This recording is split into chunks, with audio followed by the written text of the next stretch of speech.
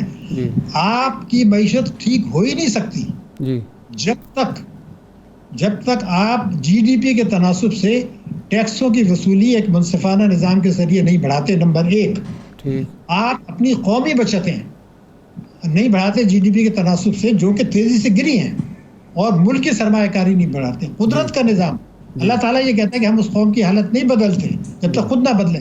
اگر آپ اپنی سرمایہ کاری نہیں کر رہے، آپ اپنی بچتیں نہیں کر رہے، اپنی ٹیکسوں کی وصولی نہیں کر رہے، تو آپ نے دیکھا کہ جب 10 سال ہو گئے آپ کا سی پیک کا ہوا، تو آپ کے 5 برسوں میں تو گروتھ ریٹ 2.7% ہے، جو کہ one of lowest in the history of Pakistan. یہ نہیں ہوگا. پہلے آپ اپنا گھر تو ٹھیک کریں، اس کے بعد پھول پتیاں پھل لگیں گے. اگر آپ کا تنا ہی نہیں ہے تو وہ کون سا درخت کھڑا ہوگا؟ سب کچھ ہو سکتا ہے. یہ جو ہم نے کمیٹی بنائی ہے انویسٹمنٹ کے لیے، وہ بھی بڑی اچھی ہے، لیکن وہ بھی کچھ نہیں کر سکتی جب کہ آپ اپنا گھر ٹھیک کر کے قومی بچتیں، ملک کی سرمایہ کاری کرتے ہیں، اور ٹیکسوں کی وصولی اور سرمایہ کے فرار کو روکتے ہیں، شاہراہ اخراجات کو کرتے ہیں، تعلیم اور صحت کو بڑھاتے ہیں. یہ ٹھیک کر لیں تو سب کچھ ہو سکتا ہے، بہت کچھ ہو سکتا ہے. بھارت سے ہم ٹکر لے سکتے ہیں. اگر یہ نہیں کرتے. ڈاکٹر صاحب پروگرام کا ٹائم ختم ہو گیا ہے. قطع کلامی معافی. ڈاکٹر شاہد حسن صدیقی صاحب ہمارے ساتھ موجود تھے. ارشاد صاحب آپ کا شکریہ. آج کے پروگرام سے اتنا ہی، اجازت دیجیے.